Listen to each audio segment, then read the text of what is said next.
Well, man, have you been watching the games today? Dude, Italy, Italy, man. What But a honestly, bad dude, performance. but honestly, Switzerland played amazing. Yeah, no, They that's played so good. credit to Switzerland. I'm a Swiss fan now Yeah, because they just played really good. yeah, exactly. They dominated the Italians. I was really surprised. Of course, Spalletti made some changes. He, Calafiori got a suspension, Yeah, they were so missing. I was really disappointed Calafiori didn't get to play. Yeah, it seemed like they were missing their two center backs. All right, so Peru, we brought in Paulo Guerrero, Yeah, I saw that you started him. and one thing that the commentator mentioned is that Paulo Guerrero hasn't scored a non-penalty goal since 2019. Really? Yeah, and so it's been That's not good. 5 years. He's 40, so I don't Mhm. blame him. But he's still our all-time scorer. Most appearance ever in Copa America history. Oh, really? Yeah, with 28. Hell yeah, dude. I mean, he's 40, right? Like Uh-huh. that means he's played every Yeah. single one. So hopefully you can pull something out of the bag. This is probably his last appearance for Peru. Yeah. If we don't qualify, You guys are last in Kona Ball World Cup qualification. are we? I think that's what they mentioned, We might be. Yeah. which is not good. But good news for you, and if for anyone who hasn't seen the lineups, Messi's out. All the stars are out, basically except for Di Maria And Martinez. and Martinez. Paredes is still in there in the midfield, but looking at this bench, you got Christian Romero, you got Alessandro Martinez, you got Marcus Acuna, McAllister, Enzo Fernandez, Rodrigo De Paul, Julio Navarez, Nicolas Gonzalez, along with Messi being out of the squad. Yeah, So I'll take that any day. very much, yeah, you would take that, and hopefully you guys can get something going. Yeah, there. I like that one. It's a password. Oh fuck. Let me go over here real quick. It's right next to the router.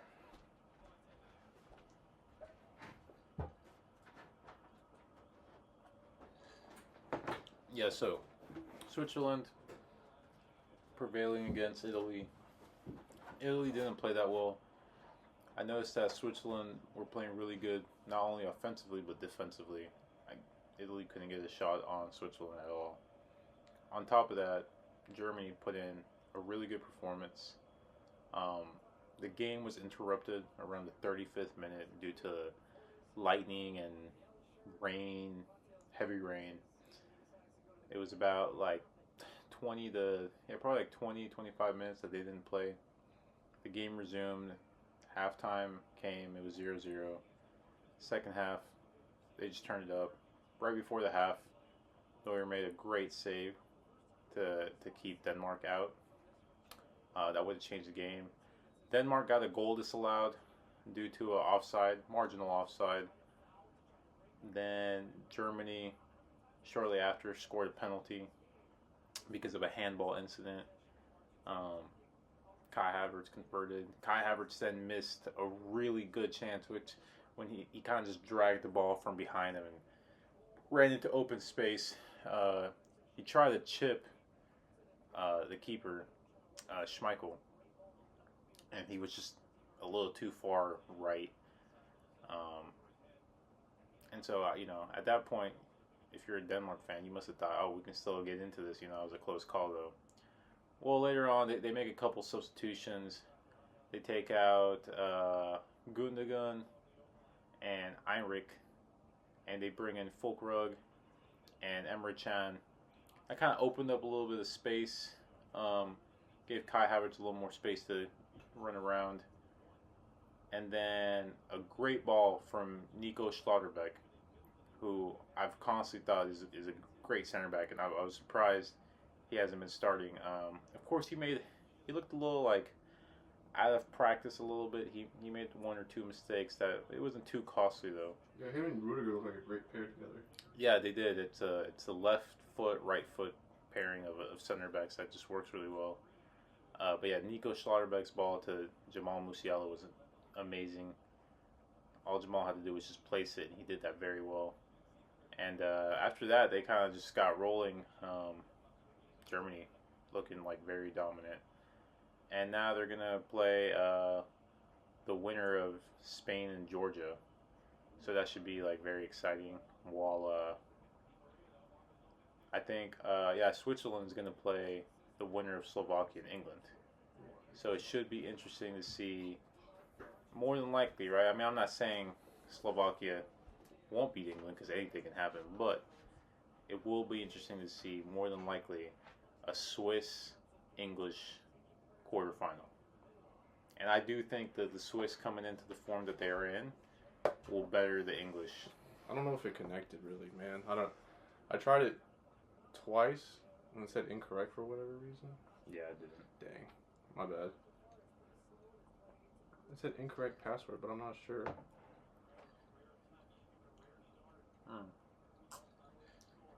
You don't know the password then? The password's right next to the router, but Well, I'm just gonna turn on my what's it called? My hotspot. okay. Sorry about that, dude. Yeah, once again, Germany doing what you expected of them against the Danish, but I thought it was actually a really fun match, and I was worried that the stoppage would actually kill the game because both teams came out very, very aggressive, especially Germany, and then the Danish were obviously looking to counter off of the very aggressive play Germany was trying to follow up with, and I thought Denmark had a chance. It's, of course, they almost went up 1-0 with the Joachim Andersen goal in the second half, and this Thomas Delaney's big toe was offside. Heartbreaking, and then like minutes later, and then brushing off the fingertips of Joachim Andersen, who concedes the penalty for the handball. Yeah. And then that just gives Germany the lead, and it was pretty much said and done after that. Even though Denmark tried to come back, it was just all the Germans had to do was one through ball or one ball over the top, and it seemed like they had at least one or two players in against the goalkeeper of Kasper Schmeichel. Kasper Schmeichel, he made some really good saves, man.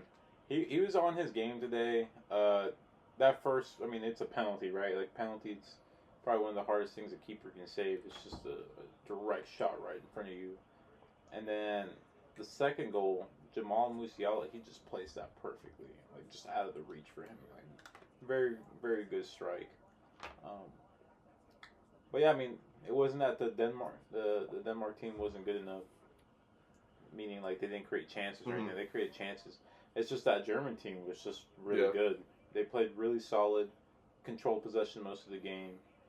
I'll say this, I don't think it would work for 90 minutes, but I like the Emre Can, Toni Kroos combination, because they just love passing back and forth to each other. Mm-hmm. And then you put Kai Havertz in front of them, or you put Jamal Musiala at the 10, and they just kind of all play with each other. I really like that. So I think Germany looks good going into the quarterfinals. Absolutely.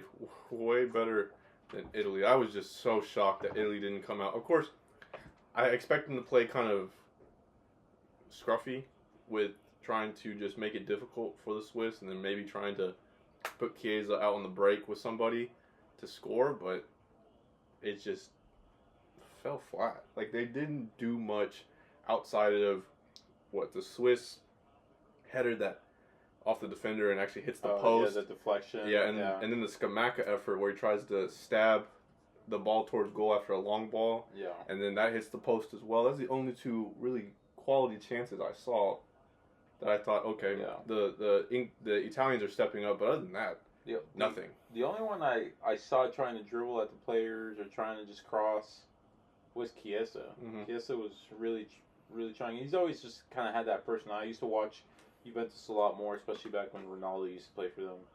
And I always liked Federico Chiesa. I always thought he was a solid player. And today I saw him trying really hard.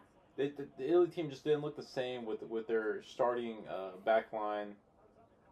It just looked a little bit flat. And to be fair, they've been looking like that in hindsight for the last two games. I mean, they got lucky scoring that last-minute goal against Croatia, which who knows would have maybe been a better draw for them if they would have gone as third, you know. instead of going as second and facing a really good Swiss side. I do think that Swiss side would have beat Croatia either way, just because Croatia hasn't looked the same. And so this is the knockout round. This is where you get exposed. This is where your team defensive fragileness gets exposed. And so, good thing right now is we're watching Argentina Peru. It's still 0-0. Not only does Peru need to win to go through, which it can happen. We saw Georgia beat Portugal a few days ago. Mm-hmm. But Chile also has to draw Canada or beat them. And if they beat Canada, they can't beat them by more than Martinez is through. Oh, Good save. Great save. It's offsides, right? Okay, yeah. Man, Lautaro needs to not score, man. What's interesting is that you kind of have to avoid Lautaro for however long he's on the pitch, because both goals he has scored has been inside or out, has been no later than the 88th minute. So late winners, I would hate to see a late winner here. Yeah. To break your guys' hearts. Yeah. Well, I was talking to my dad about this game earlier, and we were talking about it, and I was telling him, I think the worst thing that can happen for Peru is if we score early, because from what I've seen Peru in the past, when we score early, we tend to get a little bit complacent, and we tend to just kind of sit back a little bit and be like, all right, well, we're going to defend, we're going to hold this lead. And I would hate to do that against the Argentina side, who has really good players, really deadly players. I mean, if we look at the lineup, right, even though they're not starting their starting 11, they still have really good players. Let's see. I know Garnacho is playing, and Garnacho, even though he hasn't had a lot of game time, he's always deadly every time he plays. They're playing Lo Celso, who in part started that play the last game to create that goal. Palacios, Paredes, they're two good midfielders. Di Maria, he pretty much is a consistent player. He'll always give you a solid performance. Martinez, the dude scored in both matches, so he's definitely in form. He's feeling it. And Garnacho, he's just a young prodigy. He's definitely looking to make a name for himself. So these players are hungry. So I think Peru, we're staying with the three at the back. We're bringing in a veteran, Corso, at right back, or basically right center back, because we're playing five at the back in a way. And yeah, we brought in Guerrero. We changed out Guerrero in place of Lapadula. This could potentially be his last game, which, it's been a great career. I've seen a lot of good goals he scored, taking us to a couple third-place finishes, taking us to a second-place finish where we just finished behind Brazil, 2019. So, it would be great if we could get this win and get Guerrero maybe one more game. I would love to see him score. But this is going to be a tough task. It's a tough challenge for Peru. We're right now we're not doing very good in possession, but I didn't expect us to do very good in possession. I expected us to kind of just play, let Argentina play their type of ball, and then we'll just hit them on the counter. And until they get tired out, I think that's what we're going to do. Most definitely. Something we're going to be keeping an eye on, and something I kept an eye on after the USA game, particularly some of the recent shorts and the footage we put out.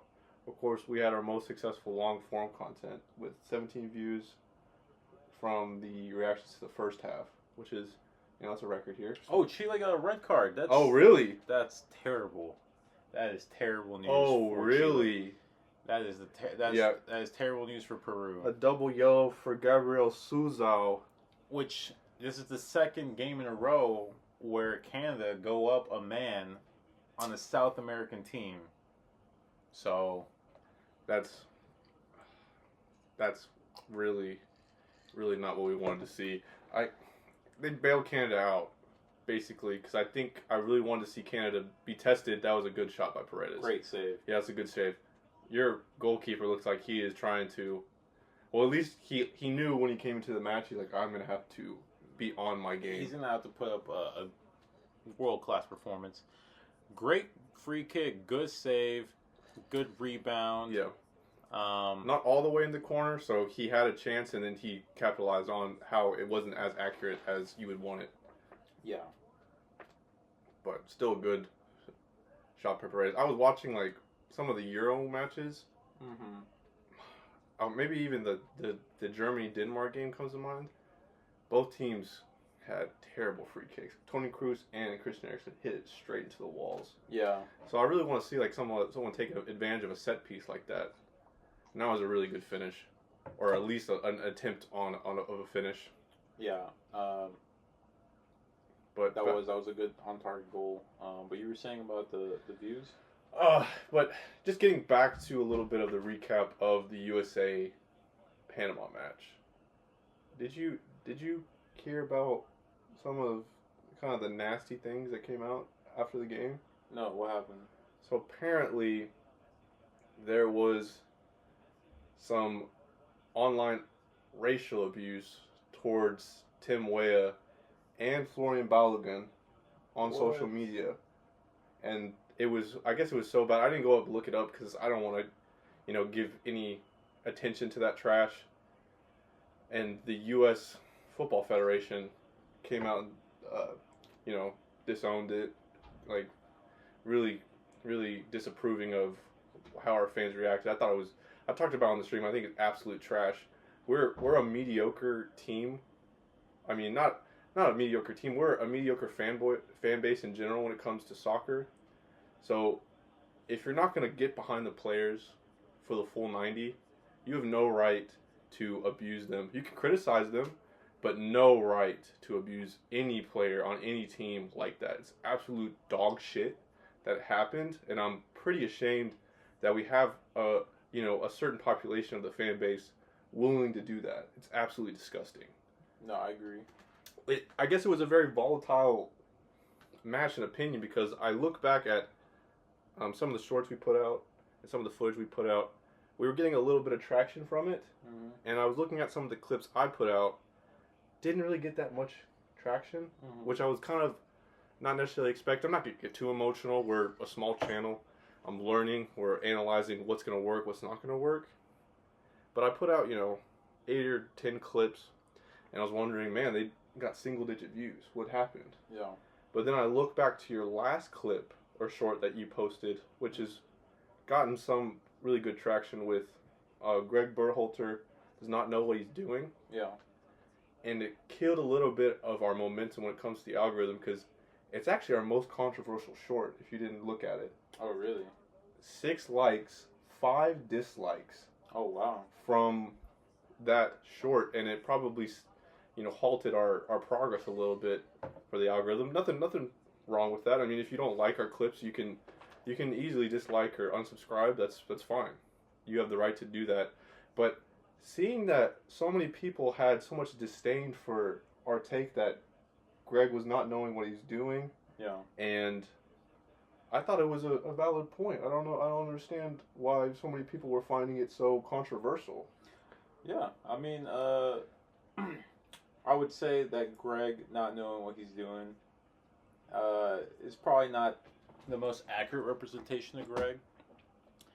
Of course, he's done well with the U.S. national team, but in that specific moment, he made the wrong call. He took out Balogun, who was having an excellent game, and he brought on Pepe, who, I mean, despite having some chances, he hasn't been putting away the goal. So that's a questionable call. I mean, no one is above criticism, not even us, right? No, not even the best coach in the world in Pep Guardiola. No one's above criticism. And when you're going to get put in this position, if you're going to make these bad calls that eventually cost us the game, then you're going to get criticized by the media, by your fan base, by your players. And, I mean, at that moment, Greg made a bad call. He doesn't know what he's doing. You're going to get criticized by everybody, even 2 random guys on YouTube. Mm-hmm. And I thought, for the most part, I thought we were all on board with that. I mean, especially since we were right that Pepe didn't work out when he got subbed on. He had 1 attempt on goal, which was that header. It was a weak header. It's right at the keeper. Didn't really challenge anybody as of anywhere else when Flo was really trying to create something out of nothing and created something out of nothing with that one goal. And even like I'm gonna just go to the back to the clip 1 second just to thank somebody that is C1A7AN90 who was our second comment on the channel. Thank you for commenting on the clip, and it says 100 emoji. Balogun was the best player in that match. Why switch him out for Pepe? Uruguay next. Fingers crossed emoji. Balogun better start. Yeah. And I agree with him. I agree with you, C1A. Like that was a good take, and I'm not sure. For the people who disagreed, please let us know. Like, why do you think that was something that caused a bad taste in your mouth? Do you think Greg's going to lead us all the way through to Uruguay? Or what do you think? Because it's come out now that Tim Way has been given a suspension for 2 games. So if we make it past Uruguay, he's not going to be in the quarterfinals. Yeah, I mean, it doesn't surprise me that Tim Way got suspended for 2 games. You can't just punch a player like that when you're not even on the ball. That just shouldn't be allowed. So it doesn't mean he deserves hate. Doesn't mean he deserves racist comments. I mean, keep that stuff out of the game. That doesn't really belong in the game. It's just at the end of the day, this is just 11 guys versus 11 guys kicking a ball around and representing their country. It's not too serious. You can't attack people based on things they can't control, such as race, ethnicity, things like that. Mm-hmm. You can criticize the performance, absolutely. I'm all about criticizing performance, right? Which is like a behavior, right? Yeah. But like individually, like who they are as like people, that's just not cool. No. So it's not at all. And for us to get us going as a soccer power in the world, we have to start pulling different athletes from our kind of major sports, that being basketball, American football, even possibly baseball. I mean, Matt Turner was a baseball player before he was a soccer player, and we're a melting pot as a nation. Whether there's a lot of stuff going on in the nation right now. I'm not going to get into it because we're just here for sports, but we're here as a melting pot. We're built on having so many different cultures from around the world come together and be happy to call ourselves Americans as one. We need to embrace that, and the fact that we're doing this when we're kind of in the premature stage of trying to take this jump off, you're totally extinguishing any momentum that we have going forward. It's really not productive at all.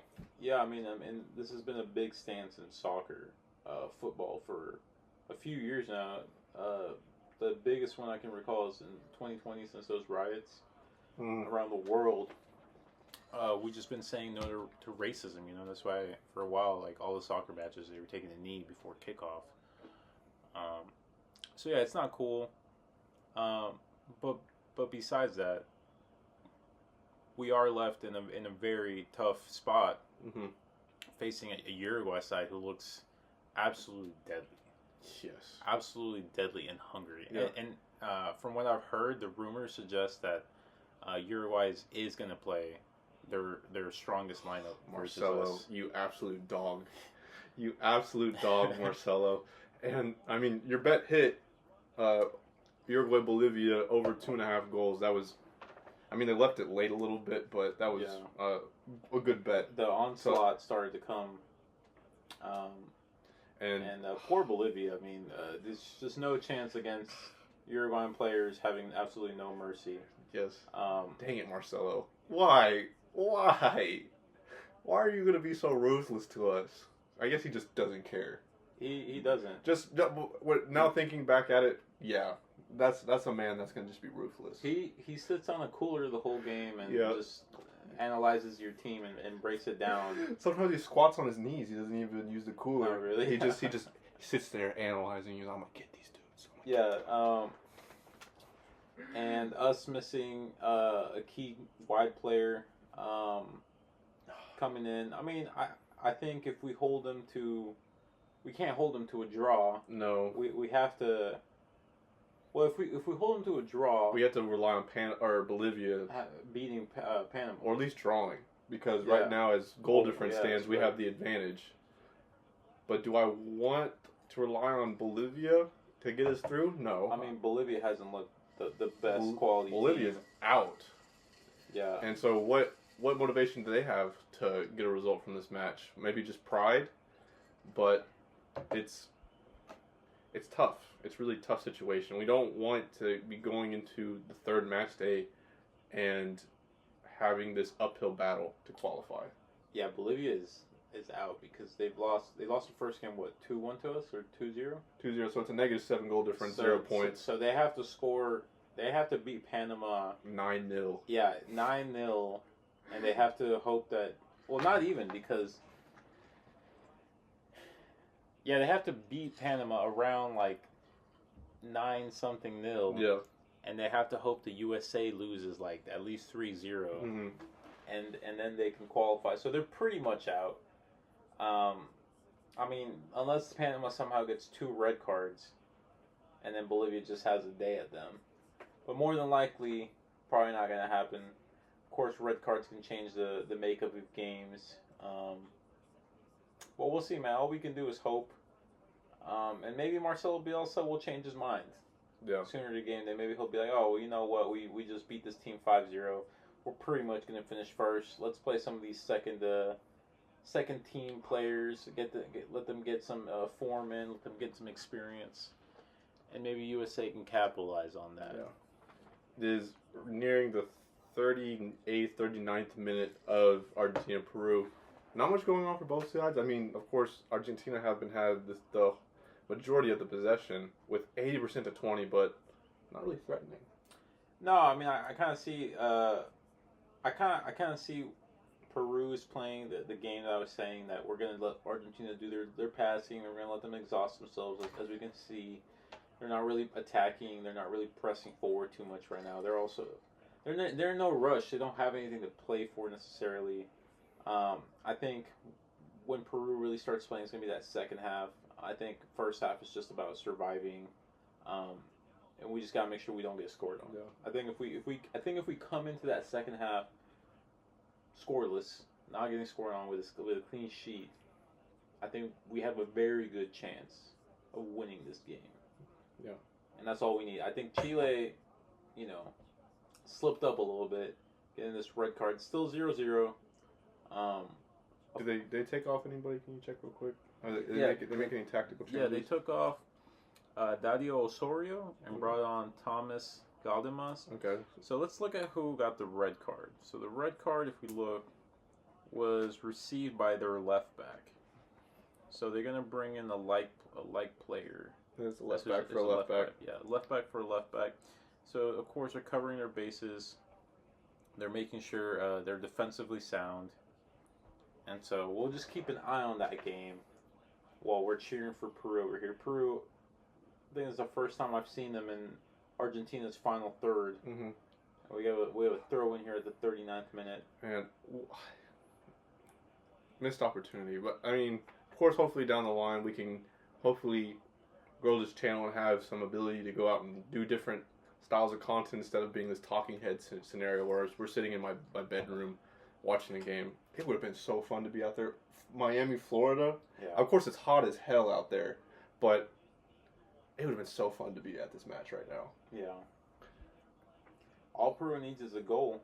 All we need is a 1-0 victory, and Canada, Chile stays 0-0, and we're back in business. And Di Maria's trying to have a shot here. That's mediocre at best.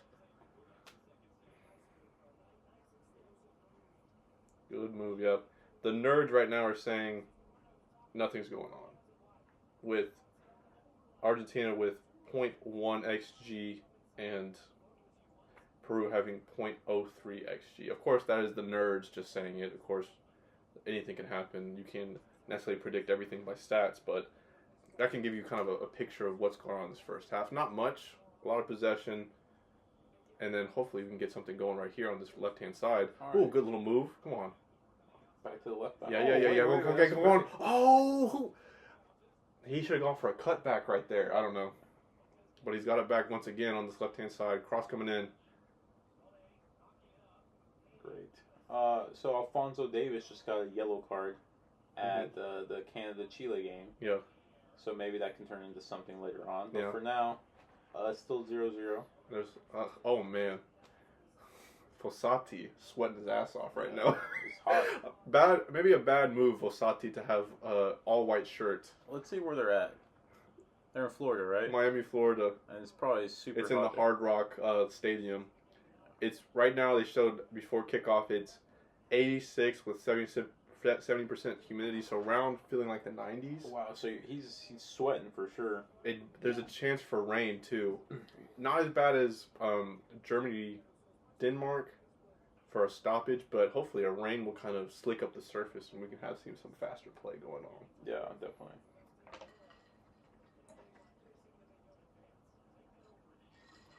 Did you see any of the other Copa America matches yesterday from Group D? Group D? What happened yesterday? I saw Brazil. Oh, I saw Brazil. So Brazil played Paraguay, and then Colombia played Costa Rica. Yeah, so I saw the Colombia game. I thought the Colombia game was very impressive. They won 3-0. Colombia, once again. Oh, Luis Diaz getting on the score sheet. So, keeping my bet alive. Because the bet is that Lautaro Martinez will not score more than Luis Diaz. Right? Yep. And so all that has to happen is they can finish equal on goals, and I still win the bet. It's just that Lautaro will not score more than Luis Diaz. Mm-hmm. Let us know. Of course, Colombia playing Brazil next. Is that bet good? Is it a terrible take? I thought at the moment when we were thinking through it, I thought that was a good bet. Yeah, I mean Lautaro usually hasn't really been a key player for Argentina, but I mean he showed up this tournament, so good on him. I thought Colombia looked excellent. It was 3-0, but it could have easily been 5-0. Man, James Rodriguez showing up. Yeah. 3 assists in 2 games. Way to ball out, James. Yeah. Even at 32. Yeah, he's definitely having a revival. From what I heard, one of the commentators were talking about it. He's had a sports psychologist come and help him out with a few things that maybe he was struggling with, and it's definitely showing on the pitch. So, I've heard about other players having similar incidents like that, where they just have a sports psychologist and they just work on maybe some mental aspects of the game that they were lacking. And so I like to see stuff like that. Oh wow. Oh, what a save! Can you get it back? Okay, good. Great save. Great foot save by what? Let me put some respect on his name. How do you pronounce his name? It's Pedro Gallese. Gallese. What a save, man. Way to be brave and not go down too quickly. Yep, he stayed up and good for him.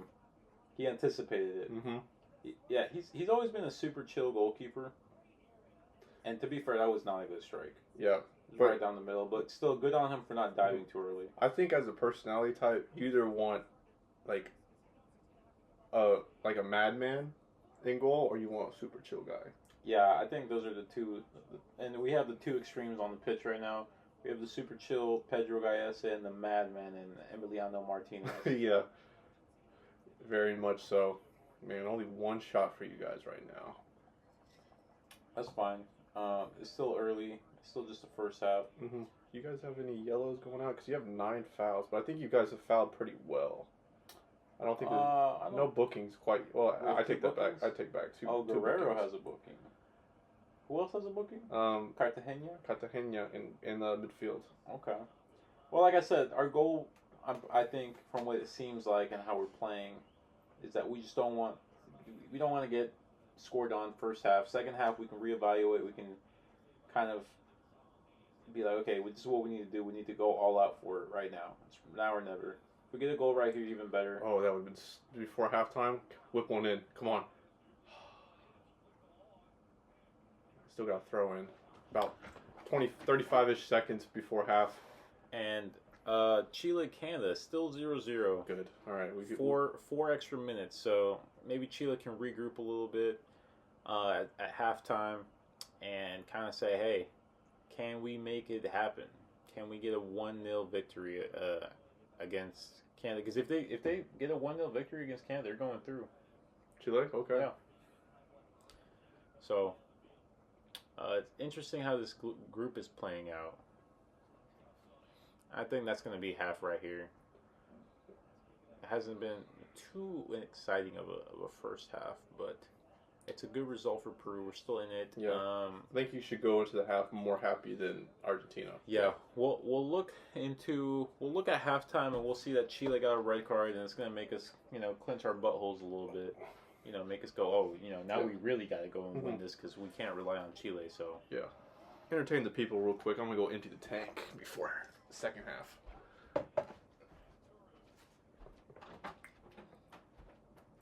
All right, so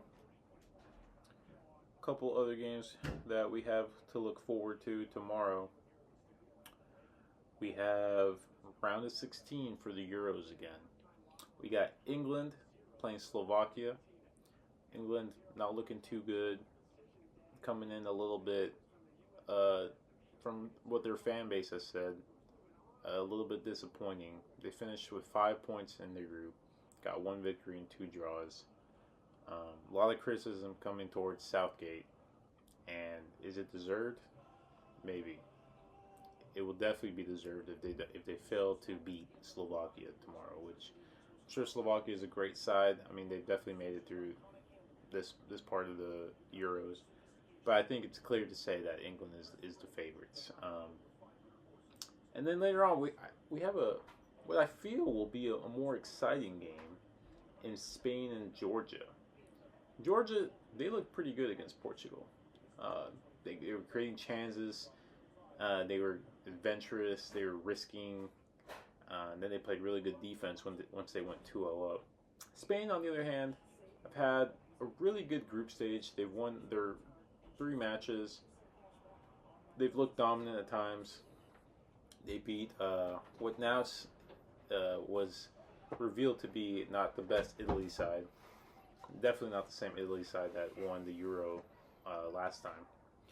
But Spain, I think the favorite is Spain going into that. And later on in the evening, we have Jamaica versus Venezuela. And I think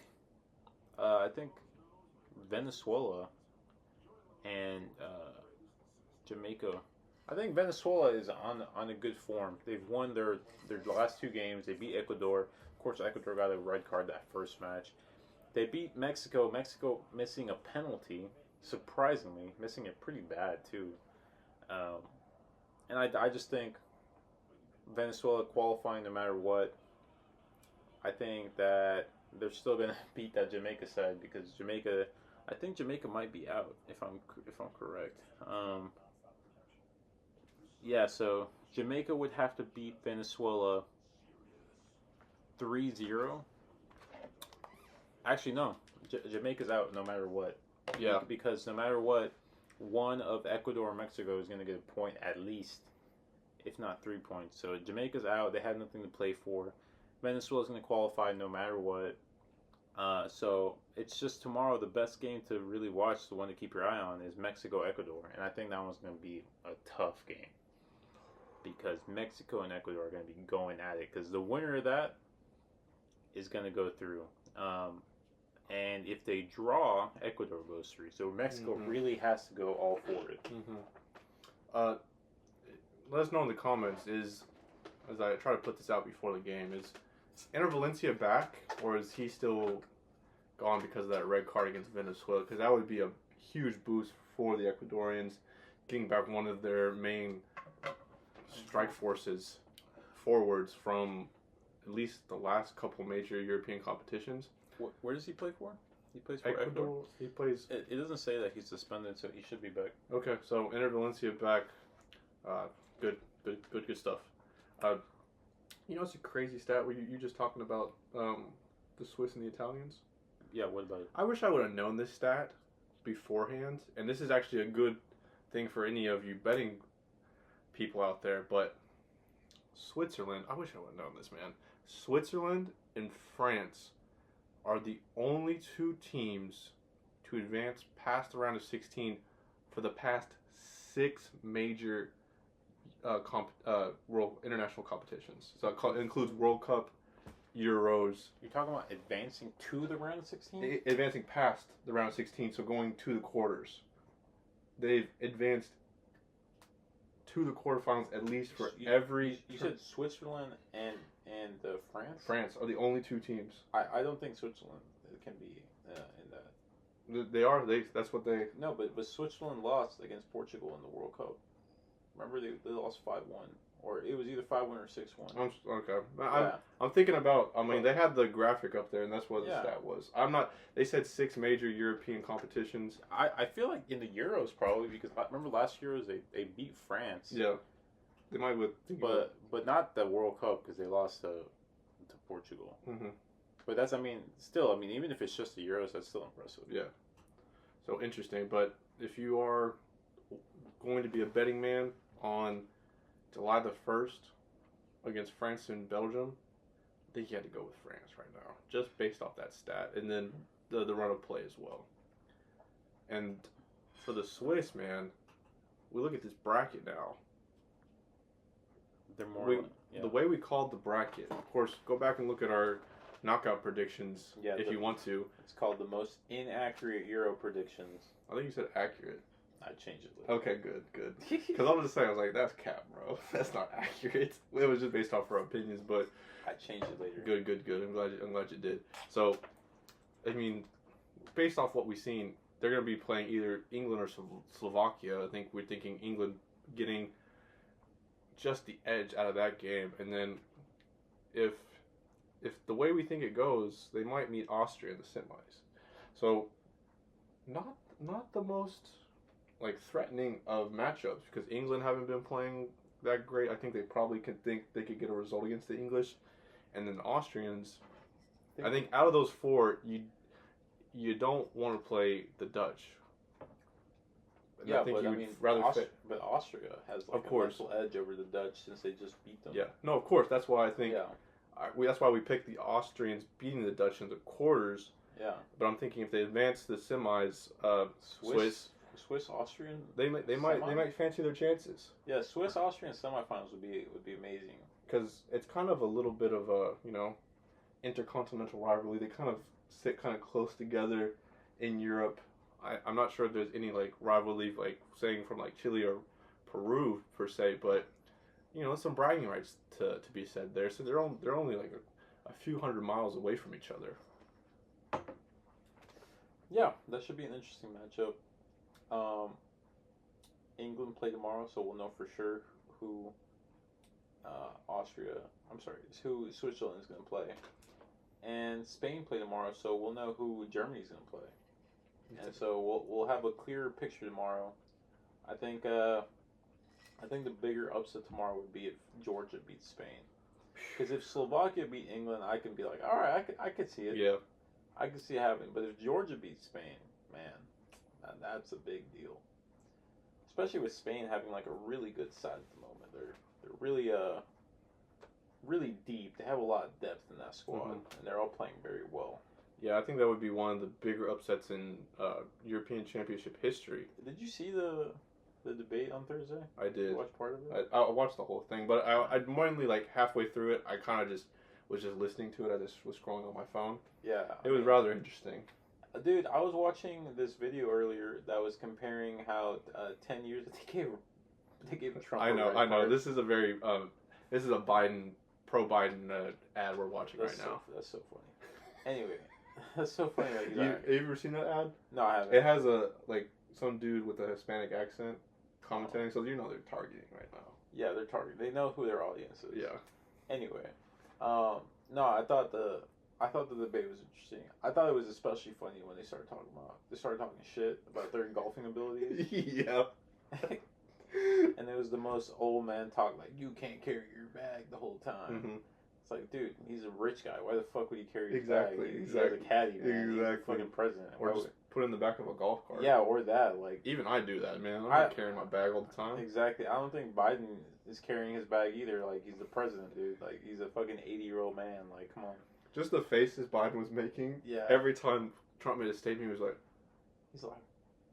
It was so funny. I can't believe you said that right now. I'm glad. Yeah, Trump was like... If I was Trump, I would not have made eye contact because I think I would have burst out laughing if I would have just made eye contact in the middle of it. It's just so funny because they're basically peers in age group, So they've lived through the same types of things, and I mean, Trump, he's been rich his whole life, right?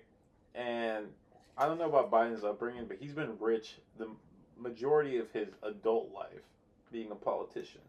So they're two rich guys arguing about problems that most Americans would face, not being really in touch with most of Americans, and yet they're over here talking about golf. And it's like, dude, I know. come on, man. And so I was watching a video compared to 12 years ago, back when Barack Obama and Mitt Romney were debating, and you can just see the difference. The difference is day and night. Back then, Barack Obama and Mitt Romney, they were very cordial with each other, greet each other respectfully acknowledging their accomplishments, saying, "Oh, my opponent is worthy." Saying, "Oh, I agree with him on these plans, but this is how we can make it better." You know, having like a mature conversation and having like a very like good etiquette compared to now where it's like Biden's like, "You fucked a porn star," and then he obviously, I think everyone knows he banged that porn star. There's very little debate. The evidence all suggests that he clearly slept with that porn star, and then he paid off people to try to make it seem like he didn't. The evidence is there. But I just think it's funny how that's being brought up in a debate about real issues for the American people. And so, I mean, personally, like, I'm not a fan of either. I'm not a fan of either one for president. I think individually as people they're fine. Like, I'm sure that each of them have their own personality quirks that arouse people the wrong way. But as presidential candidates, I don't think it's the best that we've had. It's not the best pick that we've had for a very long time. And it's just sad that neither party has really promoted younger candidates, more suitable candidates, more in touch candidates that the American people can relate to, just to kind of put on this what seems to be a reality show of the American election for 2024. If you disagree with me, that's completely fine. I mean, everyone's has their opinion. Yeah. I'm just trying to look at it objectively as not really leaning towards one side or another. I'm just looking at these two men for who they are, and to me, I just don't think either of them is presidential quality. I don't disagree with you. You think that after 2016, you think you would probably not get the worst of choices as you did then, but it's just gotten worse.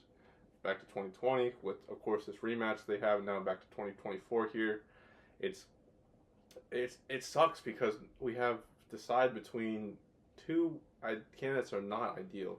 Like, of course, I have my pros and cons with both of them. But at the same time, overall I don't necessarily want to see either of them in the White House. I kind of want to give some love to RFK because I think RFK is not as divisive. Of course, has some controversial opinions, but I think he's a little bit more level-headed than maybe someone like Trump that could probably work with the left and then not necessarily and also being very coherent and a little bit younger and not looking as like, okay, do we need to give you a cognitive test to make sure that you're fit for this job? Yeah. But of course, he was buried, wasn't allowed to come to the debate. Yeah. And we'll have to see, man. It's just, interesting times. First debate too, where they're having a presidential debate before they've officially announced the candidates for each party. Exactly. So it's just kind of strange. The timing of it was strange too. It's not even July; it's June still. So it's the earliest debate we've ever seen. And there were reports that came out afterwards that said that the Democratic Party is worried. They're concerned that maybe they should have a replacement lined up for Biden due to his the deteriorating mental state, however you want to say it. However you want to say it, he's not as sharp as he used to be, right? In other words. And I think it's a real concern. I think this man. If you had a grandpa, right, and your grandpa was working, and this man was sometimes not even aware of what he's talking about, forgetting things mid sentence, you'd be like, "Hey, grandpa, maybe you should take it easy. Stop making these important decisions that could, you know, ruin our company or get us into financial trouble or perhaps get us into trouble in general because you may not be fully understanding. I mean, and that's not his fault. I'm sure he doesn't desire to be like that. This is just a byproduct of age and your mental condition deteriorating as you get older. This natural part of life for some people, right? And so I think it's at that point to where not only as a society, as a party, the Democratic Party has to look at him and be like, hey, dude, maybe it's time to retire.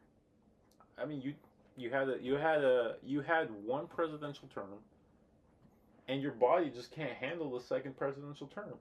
And I think if anyone had if people had some reason, they would look at Trump and say, hey, you're just coming off getting convicted of 30 something felonies. Maybe you should not run for president 6 months later. You know, maybe you just take a break, man.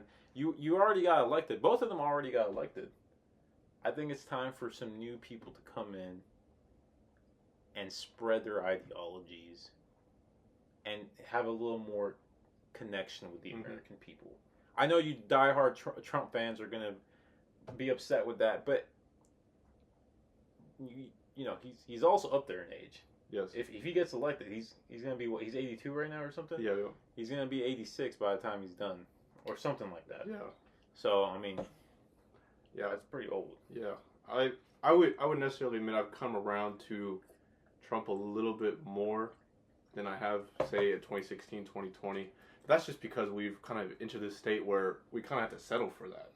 Yeah. And again, yeah, you shouldn't be running for president when you're facing all these cases. No matter what you think of the cases, if they're just witch hunts or whatever you want to call them, Trump fans, man, it's still a really bad situation for us here in America to be choosing between these two.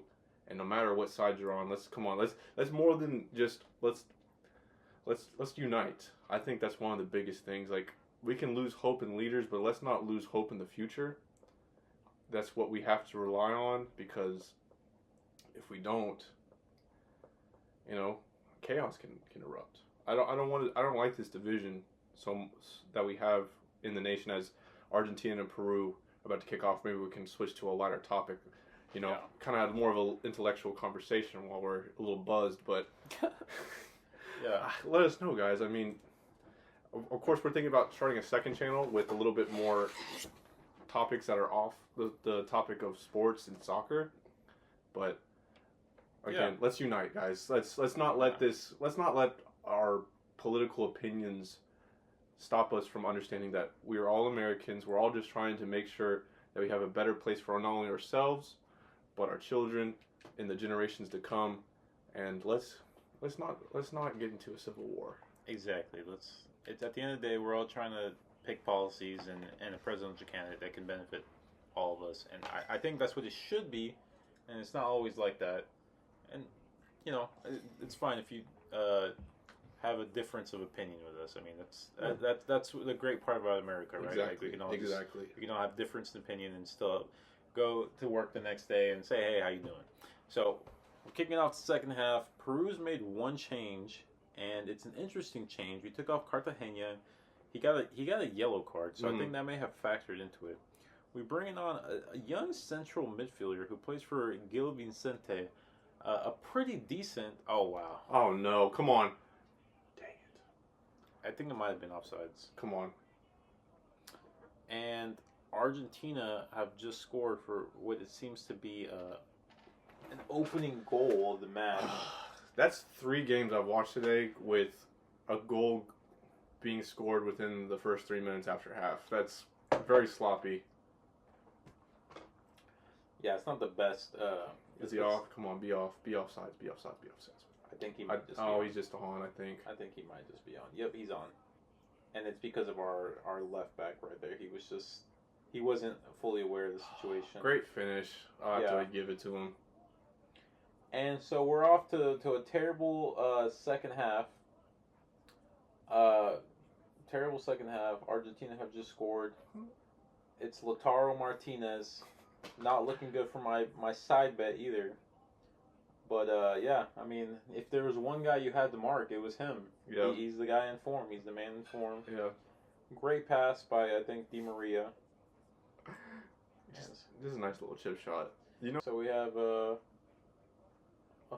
short free kick here, or a long free kick. Come on, do something. And we just need like a I don't know, just we need a hand from God here. We need God to just give us a penalty or give us a handball in the penalty area, or a defender to make a mistake. We just need a lifeline here. And I think Lautaro Martinez is holding his head as if he has a head injury. Did he? I think he. We'll see real quick. Oh, they didn't. It was kind of. Oh, he gets kind of taken out by his own goalkeeper. Yeah, he does. And of course, unintentional. Yeah, Otamendi's trying to kiss his forehead, making sure he's all right. Yeah, I don't even know why they needed VAR on this. I was on TV and I knew it was onside immediately. So they're just covering their butts. I mean, because I don't know if you didn't watch the Euro show on Fox, but Peter Schmeichel was not happy with the offside decision against Denmark. Which I mean, sense. he's from Denmark, of course. You don't want to see stuff like that. It's your big toe being offsides, but it's the way the game is right now. The modern game is all about the slightest of margins. Yeah, that's true. I mean, he's not the first person to be offsides by a toe, so I don't think you should take it too personal as an attack to Denmark. I mean, that's just they're playing fairly. I mean, the referees are getting paid to look at these marginal offside calls. So yeah, I mean, little things like that, right, can change. That's why Arsene Wenger's offside rule would be very interesting if it gets implemented. I know it was implemented in a few under 20 tournaments this past year. So it's interesting to see how it will play out if it gets implemented in a little turnover here. Yeah, in the big leagues. Yeah, a little turnover. Can't capitalize. Yeah, because if the rules were implemented, that would have been a goal. Exactly, and there would be a lot of goals that would be goals, not just that one. A lot of goals recently that would have been goals. You can think about the 2 Lukaku goals that were offsides throughout the group stage matches. Mm-hmm. That's the ones that come to mind just recently. I'll be honest, I don't like that rule though by Arsene Wenger. I don't like his offside rule. I don't like it because I feel like it's already defending is already hard as it is. Yeah. And so when you have these players who now can just not really worry about this, the advantage that that defenders have, it's just going to make it way harder to defend them. Will it bring more goals to the game? I mean, probably, right? I mean, is that what we want to see? Sure. Right? But it's going to change defending as a whole. Mm-hmm. Right? Because now you're going to have to press up even higher.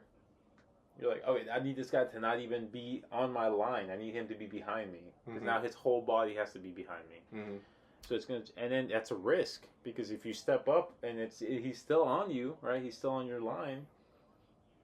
You just messed up. Mm-hmm. So it's not as accurate anymore. So I think he's thinking about it. Of course, he's out of kind of the manager position for quite a while. I think it's now he's speaking in a matter of an executive for UEFA. Mm-hmm. And now he's not thinking about how he can get an advantage for his team. It's more like the product. He wants to advance the product and make it more entertaining, make the world's game even more entertaining for the world to watch. But again, yeah, it would completely change the way we defend, and it would kind of eliminate any kind of advantage you would have as a defender. That's it's goal. 2 goals. Oh man, Tagliafico. Well, that's unfortunate. Oh, but he's looking at the ref real quick.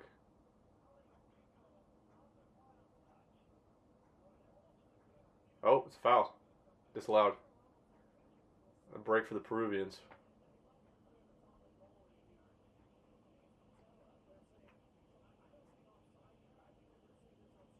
Uh-oh. That's going to get called back. Yeah. Oh. VAR's not going to be in his ear? That's a controversial call. That's a lifeline. Especially after he kicks his ball. Yeah, that's a lifeline. Once he kicks his ball... And he's about to do it. Boot it. Oh, dang. You know, if I was Gallegos, I would just... Oh, okay, it's substitutions. I would have booted that thing. He got lucky. I would have booted that thing as fast as I could. And I think VAR is checking it now, too. They have to.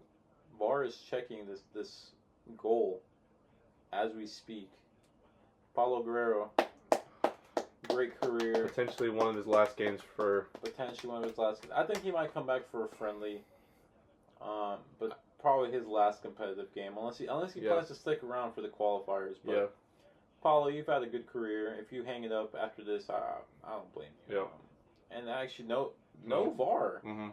No VAR check. Maybe that was the lifeline that we needed. But we need 2 goals. We need 2 goals. We need a goal first before we even think about the second one. So... Not the same Peru I saw against Canada, which our lives would have been much easier if we just would have had, a goal against Canada, and we would just won. We have yet to score a goal this tournament, and that worries me. Okay, I think they're maybe going on Lo Celso backing into Gaese. Yeah, you can't do that. You can't put your... Yeah. Yep. You can't impede the goalkeeper like that. Going back to Guerrero, I've seen the likes of Gianluigi Buffon on the sideline for Italy, Mario Mandzukic for Croatia. Do you think possibly there may not be a position for him on the field, but could he be a backroom staff possibly? I think he would love that. I think he's him just playing until he's 40 shows his love for Peru and how much he's really been part of this team.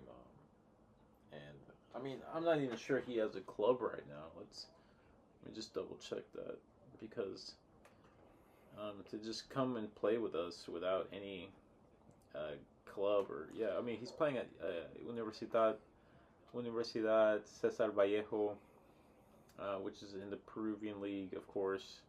And he's actually not doing terrible. I mean, he has 3 goals in 9 matches. Before that, he was playing for LDU de Quito, and he had 8 goals in 20 matches. Before that, 3 goals in 22 matches. Before that, 0 goals in 10 matches. So, I mean, he's definitely declined since 2020, when he played for Internacional, was his last great season where he scored 10 goals in 15 matches. Since then, he's been on decline. He had a little bit of a resurgence in 2023 where he scored 8 goals in 20 matches. So, you see that? Look at this. Zambrano's like, get the fuck off me, dude. Don't fucking touch me. Yeah, I don't think that's... It's just chippy. It's not nothing worthy of a card, but Zambrano, showing his cojones right there. Yeah, exactly, man. And that's the kind of Peruvian player I want to see. I want to see someone who's like, don't touch me, man. Get your hands off me, motherfucker. I want to see that type of character. Have you seen that the Jamie Foxx Denzel Washington interview? No. Oh, let me look this up real quick. Cause oh man, wow. You can't see it. I'm bad at editing. Of course, I'm trying to get better, but I'm gonna just have to listen. I'm being a little bit Rogan-like, being like, Jamie, pull up the clip. Yeah, I mean, if we can put it in, we'll put it in, but we'll see. Let's go on over to the Chile-Canada game. Okay. It seems like Alistar Johnson has gotten a yellow card. Chile making, of course, 2 more changes at halftime. And so Chile playing for really to stay in the competition. I mean, so is Peru. Canada, as of now, goes through. All right, here's the clip. Get hands off me. Now, don't you get smart. Get your fucking hands off me. Oh, really? Every I'm a comic, so every time we do you get your fucking hand. Yeah, that's right. Yeah. Say it with me. No. I'll grab your hand and you play me. Yeah. Hey. You get your fucking hands off me. I just love how Denzel was, able to laugh at himself. Yeah. Yeah. So that's why I immediately thought when Zambrano was like, you get your fucking hands off me. Get your hands off me. I wish when Zambrano had done the little lip movement. Go look it up. I might put it up if I can in the edit, but go look up that. We'll try and insert it. It's just a small clip. We can probably insert it. It's a golden little tidbit. Oh, you know what? You know, it'd be a good idea. We edit that Zambrano, Lautaro clip, and then put that. The audio. Get your fucking ass off. Yeah. Yeah, I need to find some better editing software. Right now, I'm doing a lot of the stuff through iMovie. iMovie sucks, man. iMovie sucks at editing. Yeah. But yeah, let us know what good editing softwares are available. That don't break the bank. Yeah, we're a small channel right now. We don't got much of a budget. Oh yeah, did you hear how Lionel Scaloni, because he was late too much? Yeah, what are we in high school? Yeah, I mean just be on time, man. Because I mean that is an unfair advantage. Like, hey, I'm gonna be 2 minutes late, so because we need to talk about a little more things. Yeah, you can't do it just because you're world champions doesn't mean you can do that, man. I mean you can do it, but you're gonna get in trouble. Man. And Peru just not really finding the rhythm. I haven't really seen a good rhythmic Peru this whole match. No, and I mean it's still 0-0 with Canada and Chile, so the door is still cracked open a little bit if they can get something going here. If Chile score a goal, even better. Even better if Chile score a goal, because then we can really put something up. Who's that right there? Osaki is talking to. You know who? Speaking of, since he's talking to the bench, let me look at the bench real quick. For Peru? Yeah, because who was I watching the first game? Is he? Where is he? Where's Oliver? You know what I'm talking about? So you know the Peruvian guy that's also like a Scandinavian blood as well? So something? Oliver something? It's the dude who starts with an S. Anderson? No. Is he in the lineup? I don't know if he's in the lineup anymore. Yeah, Sone. Oh, Sone? Yeah, Oliver Sone. Dude, I was so surprised when he came on against Chile. I was like, oh, that's a white dude. So, I know. That was hilarious. Peruvian descendo. So we took out Brian Reina. We're putting in Franco Zanoletto? Let me see. I butchered his name probably. Right here, 26. Franco Zanelato. Zanelato definitely sounds Italian. Plays for Alianza Lima. Yeah, Alianza Lima, one of the best teams in Peru. I really like Quispe too. Piero Quispe. Mm-hmm. He really impressed me last match. Of course, Christian Cueva. If he could just stay fit, he would be amazing.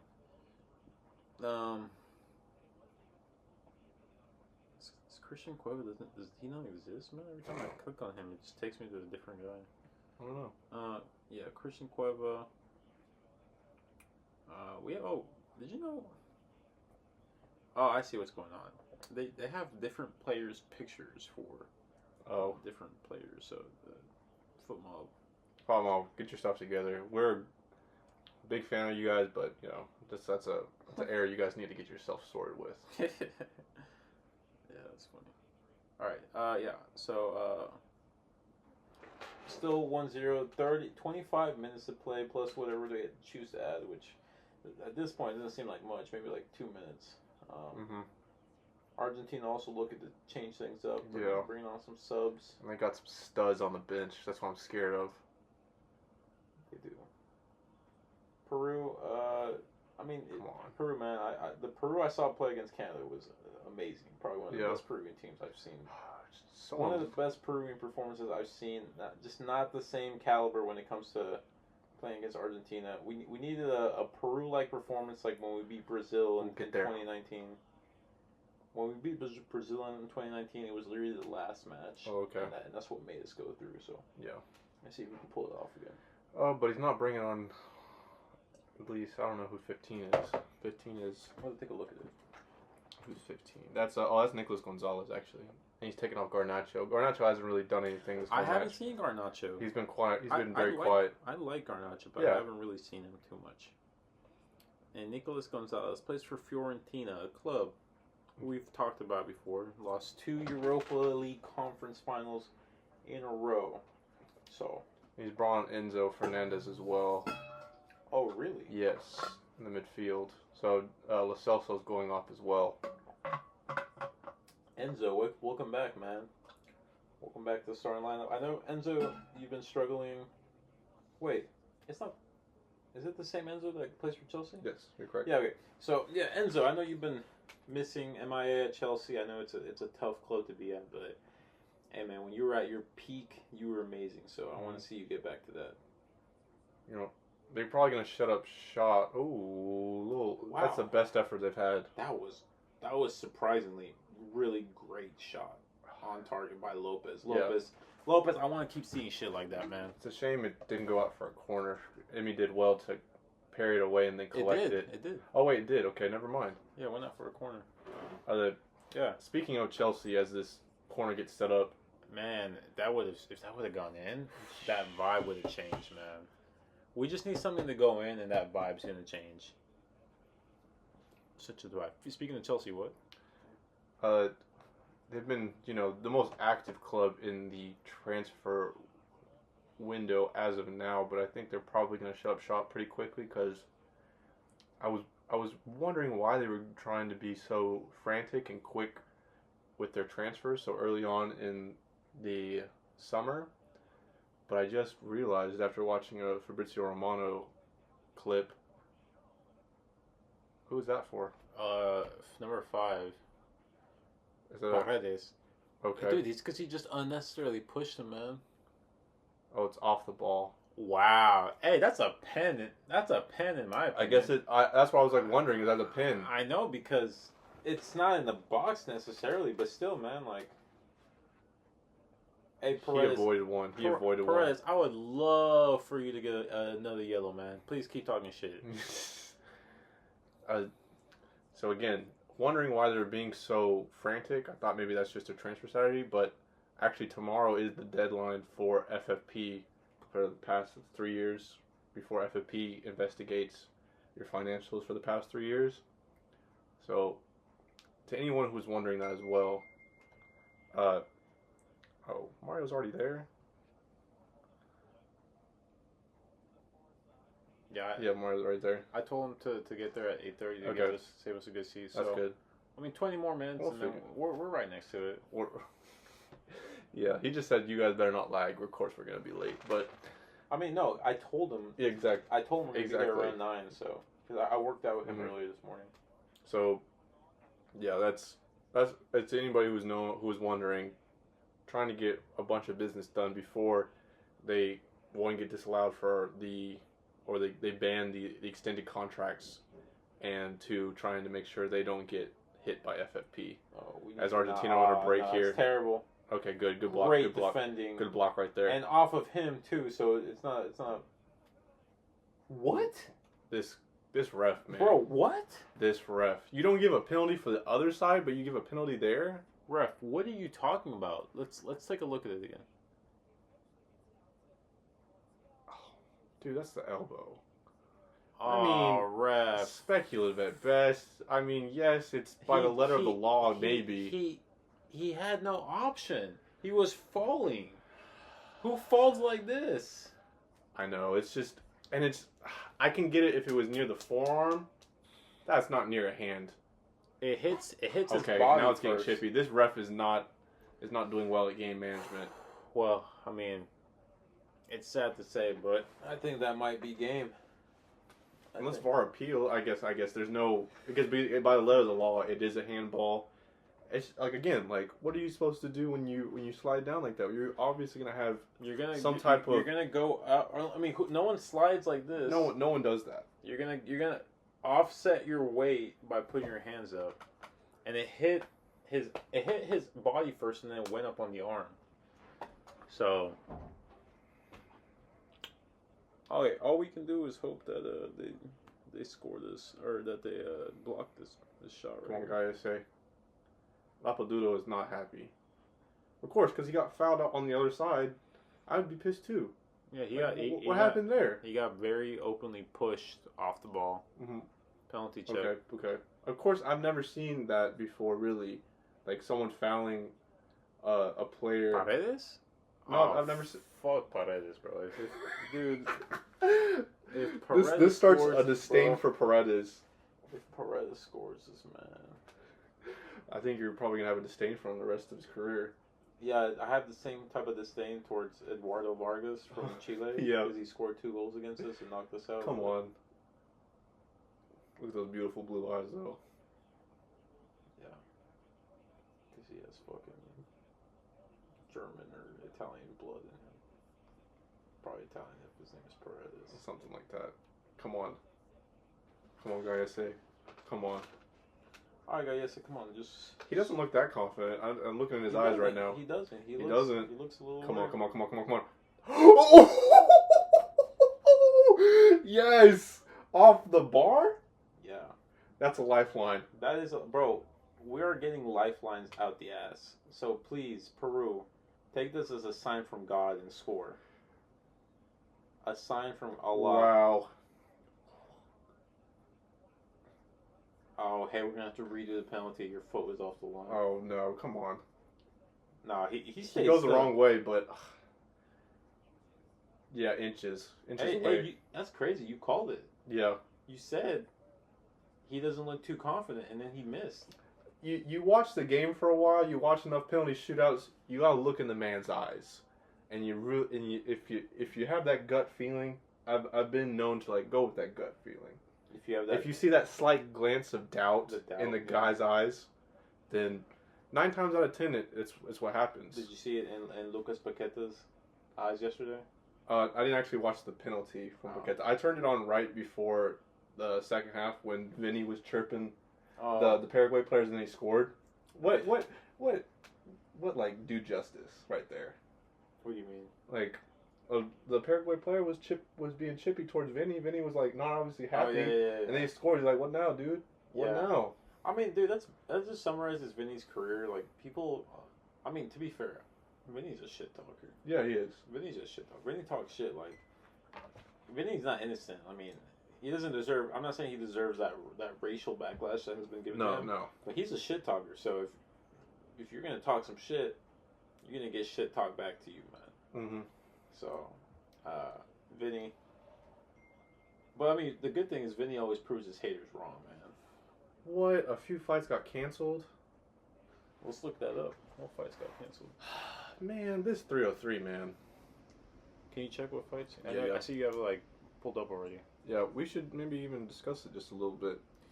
Yeah, so we're gonna after this Peru-Argentina match, we are gonna go and see the 303 UFC fight. Did Ian Gary and Diego Lopez and Brian Ortega got canceled too. Let me see the main card now. Let me see what it looks like.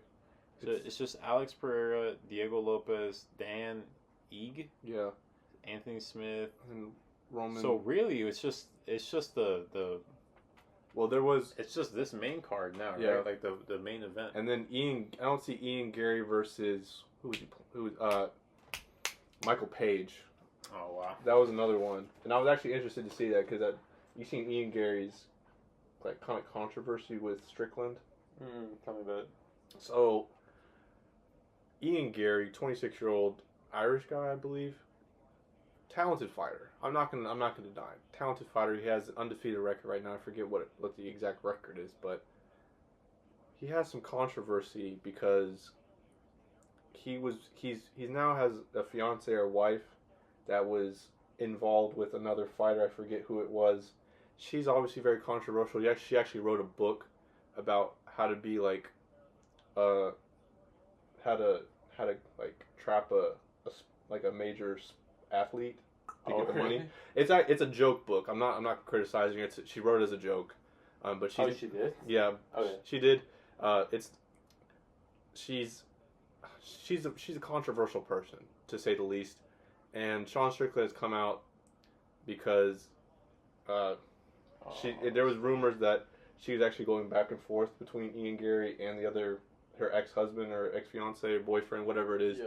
And Sean Strickland called him a cuck. Damn. Yeah. And so he started. He did. Obviously, you're not going to take that lightly. He called a cuck by someone relatively in your same weight class. That's a fight. Those were fight starting words. Mm-hmm. That is. Oh damn! 64,000 and almost 65,000 in the building. And they all bought their tickets with the hope to see Messi, bro. Yeah, I'll have to say, how old is Messi now? 36. 36. He just turned 37. Yeah, dude. Yeah. Messi doesn't have much left in him. No, it's sad to see. I think he might just play till the next World Cup and then he's done. Mm-hmm. I think him and Ronaldo both retire after that World Cup. Yeah, but it goes to show how. I mean, of course, Ronaldo's had his injuries, but Ronaldo's a machine, man. I think he's taking so. Oh, okay. He's taking so much care of his body. Yeah. He hasn't broken down during this Euros, and you see Messi. Of course, he got a tackle on him that kind of aggravated his hamstring, his kind of like groin area. The last game, but you can see it. He just doesn't have the same ability to be as durable. Even when you go look at MLS games, he's not starting every game. There's always kind of a little niggle he's struggling with. I hate to see it from the legend, but it Hey, but he's completed New Star Soccer. Yeah, exactly. He's won all the achievements. Yeah, even the most shiny of objects rusts at one point. So it's just time is always the great equalizer. And it's now nearing the 77th minute here for Argentina and Peru, as Carlos Cueva has come on for Peru in the number 10 position, looking to try to change the game. It is probably going to be the last hope for the Peruvians, as now they have to get something going. It's nearing the last 10 minutes of the game. I don't know how much extra time is going to be played,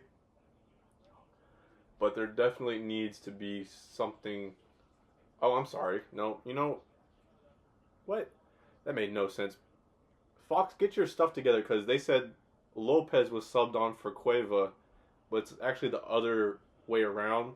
Cueva got subbed in for Lopez. So Fox, get your stuff together. Even I know that, and I'm over here watching the TV. You guys, you need to get your production right every once in a while. But once again here, Argentina on the ball, just trying to take the sting out of the game, as I think right now they're just going to settle for this 1-0 victory. I think the Peruvians really need to start just going balls to the wall, and no matter what happens, they can probably even get a guy sent off as long as they make an effort to try and get back into this game. Balls to the walls time, Peru. Mm-hmm. It's now or never. Let's see it. It's still 0-0, surprisingly, between Canada and Chile. Yeah. So good on Chile for doing a little bit better than Peru did against Canada whenever we had a red card versus them. I would love a little late dramatics from the Peruvians. Yeah, a little. If we score a goal right here. And there's Paredes now on the bench. Missing the penalty, man. Missing the penalty and pushing the guy.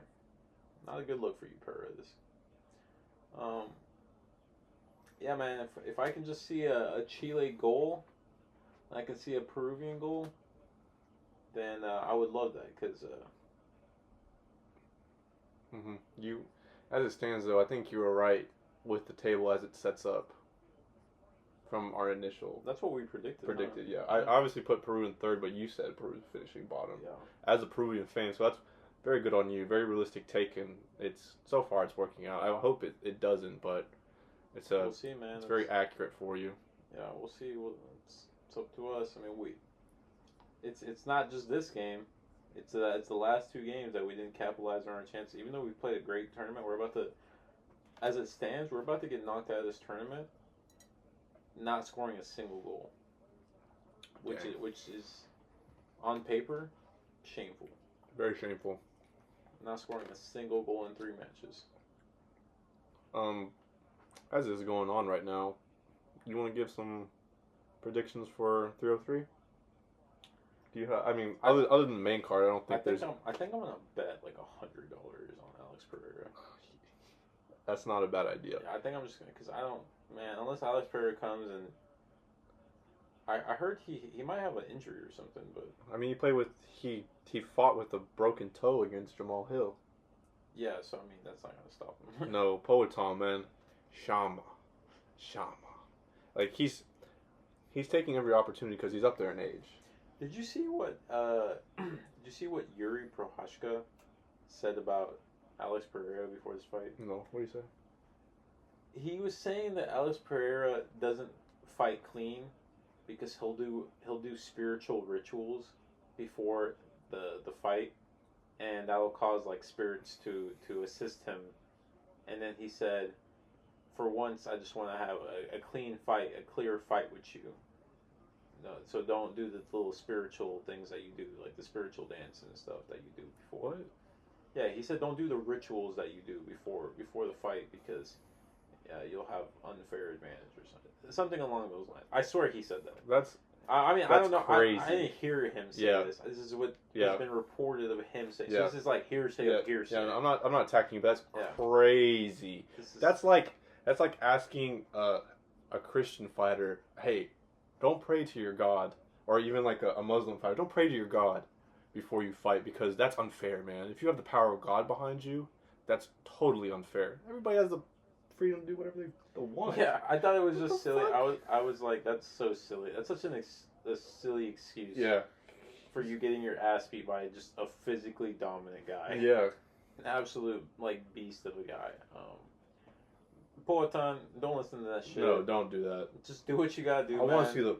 Hey man, in a fight, why the fuck would you ever want it to?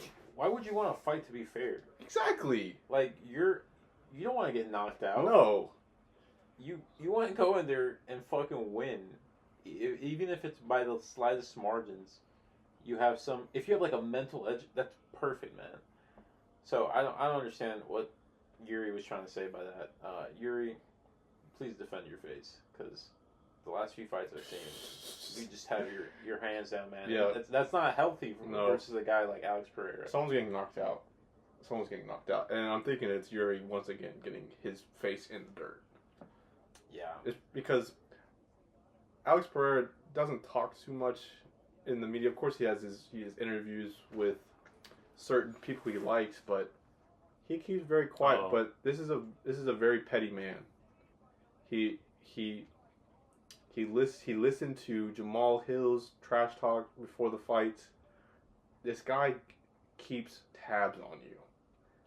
And if you give him more bulletin board material for him to get motivated and just to totally destroy you, I think you're putting yourself at a disadvantage.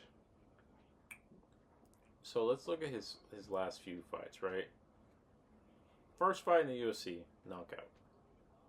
Round 2, 18 minutes. Second fight in the UFC, decision versus Bruno Silva. I don't know who Bruno Silva is. I'll be honest. Sean Strickland, third fight, knockout. First round. Oh, that was a nasty one too. Yeah. He made Sean... that little robotic thing that Sean Strickland does. Oh yeah, it does not work against. He made Sean Strickland look like a scared little kid when he connected right there, and he was following. He was like, "No, no, Alex, don't hurt me." Yeah, yeah, that robotic stuff that he did against who was it that Sean Strickland just fought? Paulo Costa. Yeah, it's not gonna work against Poatan. Anyway, fourth fight, knockout, Israel Adesanya. All right, to be fair, Israel gets one back on him. Yeah. Adesanya knocked him back out. Hey man, good on Adesanya. Respect on him. That takes a real beast to knock out Poatan. Of course, I think that's also due to the fact that he's up there in age and he had to cut down to middleweight. He doesn't have a frame for a middleweight. No, he's too big. He's way too big. And I think fatigue probably set in. Yeah, definitely something along those lines. But still, good on Adesanya. Yeah, exactly. I'll give props to Adesanya for doing that. Next fight, surprisingly, no knockout. You have legendary Polish power versus legendary Brazilian knockout strength. Yeah, but no knockout. That goes to show you need an iron chin to defeat or to even make it to decision against Poatan. Yeah, and I think Blachowicz, credit to you, if you can make it to a decision against Poatan, that goes to show the steel of your chin. Yeah, legendary Polish power. But you know what? I'm curious. Let's see Jan Blachowicz's next fight after that. I'm curious to see. I don't know why. To the ESPN right there. Why? Hold on. I don't know why I did that. Jan Blachowicz. I guess maybe he just doesn't have a page. Go to the... This one? Yeah, go to that. See what, Right. see what it says.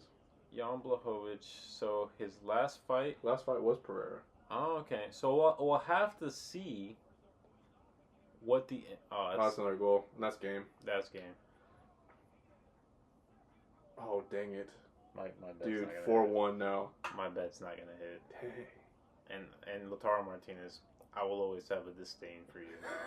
You made us lose. You made him lose money. Not only did you make me lose money, but you knocked out Peru, man. It's just like that to life play that, dude, that on me, huh? Well, Fossati's shirt is completely drenched now. Yeah. Anyway, last fight, knocked out Jamal Hill, first round. Now he's fighting Yuri again. It's safe. That's terrible defense. What? Oh, yeah, that was terrible. Dude, what? Why did he just fall? Yeah, that was the most unathletic thing I've seen from an athlete in a while. Another chip? Yeah, another little dink. Nah, that's it. I'm done. Let's leave. Let's leave. All right, yeah, I think it's not worth it. Guys, we're cutting off the stream early. I'm sorry, but if I stay on stream, you're going to see me get very upset. Yeah. This is just too... This is not appealing to me. Anyway. Of course you might want to see that, but we're level-headed. We don't let this game get to us as much as like some of the content creators who just rage and rage. I don't think that's not good for the health, and it's just a game, man. Let's cut it off. Absolutely embarrassing defensive performance from Corso right there. Yeah. Absolutely. And the Peruvians are complaining for, I don't know what they're complaining for. And the yellow card comes out. He gets a yellow. Yellow card's coming out. This ref has been a joke, by the way. I'm going to cut it off right here before I get too mad. Yeah. We're going to go see UFC, guys. So thanks for joining us today. We'll be back in a couple days to do either Euro or Copa America coverage. Thanks for watching. Yep. See you guys next time.